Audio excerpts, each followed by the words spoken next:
Hi and welcome to my fourth video blog.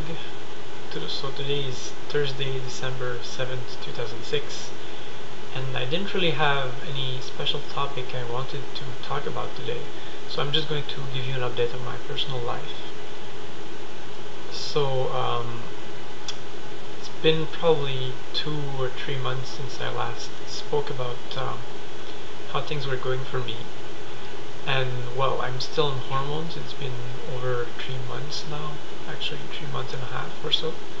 And my doctor has accepted to double my dosage, so now I'm taking 2 milligrams per day of estradiol and 100 milligrams of Androcure. So I have both the anti-androgens and the estrogens, which is actually a lot more efficient than just estrogen. And well, I spoke to my doctor and he said that he would accept to prescribe me progesterone if I wanted to, which is actually quite nice because I believe it can help achieve better feminization than just estrogens. There's some evidence about this, which is actually disputed, but anyways, not much risk in trying. And so that's about it. I'm hoping to actually go full-time soon, so that's... Well, currently right now it's the winter and I'm graduating in about 5 months, and I'm hoping to actually start living full-time as a woman before I graduate.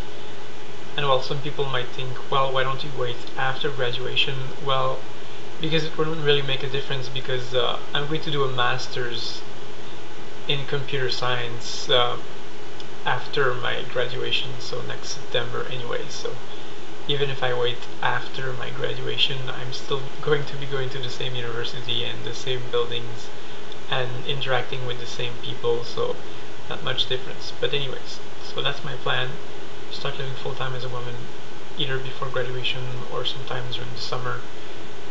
And this is not just a question of wanting to do it, it's also a question of necessity, because I've been on hormones for 3 months now, and the change that it has produced are not so obvious. There's obviously some small breast development and some minor changes in my face, the way I look, but it will become much more obvious after, say, 8 months or so, and I won't really be able to hide this forever. So right now, I still present myself as a guy when I go to university, and people won't really notice, but I still wear girls' clothes every day. I just wear neutral ones, like jeans and t-shirts from American Apparel, which aren't really that feminine. They're kind of androgynous, so I guess that sort of helps. But anyways, my plan is to clearly expose myself as a woman and be perceived as such, and use the ladies' bathroom, of course. That's that's important as well, because people are starting to give me weird looks when I go in a men's bathroom sometimes. That's actually quite funny. And well, apart from that, I actually spoke to my mom about this, and I made it clear to her that I wasn't going to stop, that I was going to change sex, that I was serious about this, and I was going to live full-time as a woman soon.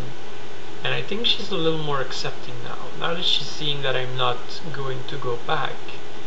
She's starting to understand things a little bit more than she did before, I feel. So that's something positive for me. I don't really have to avoid discussing the topic with her. She seems a bit more open, and she's not so much trying to discourage me as she would have done before. I would speak to her about things like this, and she would always say things like, oh, but your life was fine as a guy, or all the great things you did so far, you did them when you were a guy, blah blah blah. And anything she could try to pull out to try to convince me or scare me of transitioning, and now she's not doing that anymore, so that's positive. Another issue I've been thinking about recently is the issue of my name. I was thinking of using the name Kate for some time, but I'm actually not sure. I don't think it represents me that well, and I think it's maybe a little too popular, not very original in a sense. not to diss the people who already have that name, it's a very nice name, but I probably don't want to have a name that, you know, a high percentage of girls have.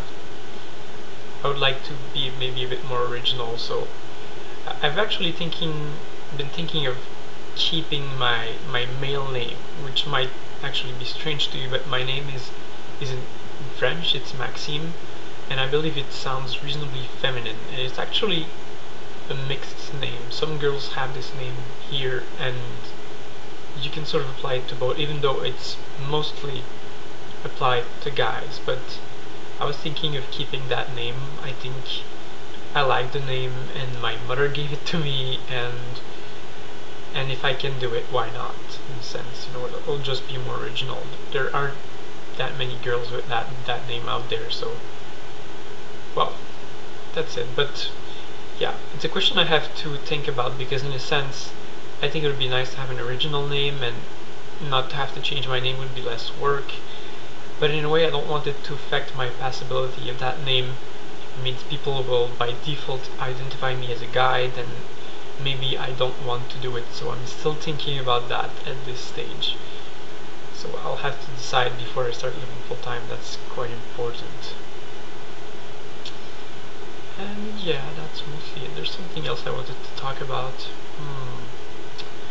Yeah, I've been doing some shopping recently, and I actually met someone from my university who's a cross-dresser, and he seems pretty confident in what he does, and so we went shopping together, and I bought myself finally a girl's winter jacket, which I find pretty important because I've been wearing a men's winter jacket to go to school, and it doesn't help me pass because it kind of makes it, you know, kind of says, hey everyone, look at me, I'm a guy and stuff, and I don't like it.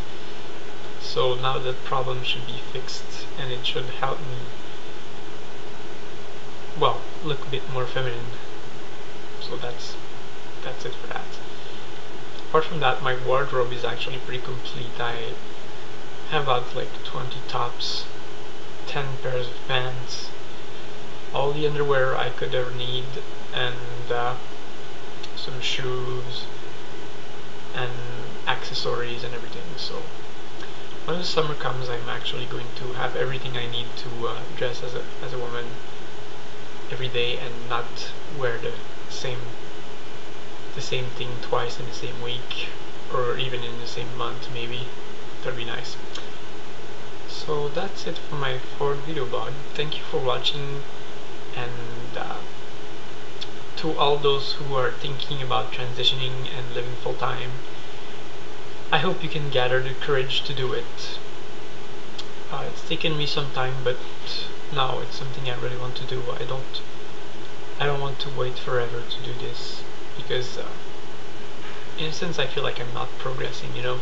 I've been living so many months in a state where I'm like, oh yeah, I'm preparing for this later stage of my life where I'm going to be living full-time, but I'm actually not doing it yet because I have to wait for X, Y, Z to happen before I can do that. So now I'm thinking about doing it within a few months, as soon as possible, as soon as I feel ready. And that's encouraging to me, because I'll finally get to be who I am in public, and I won't have to hide myself, and who knows, maybe I'll make some extra friends. Oh yeah, that's what I wanted to talk to you about.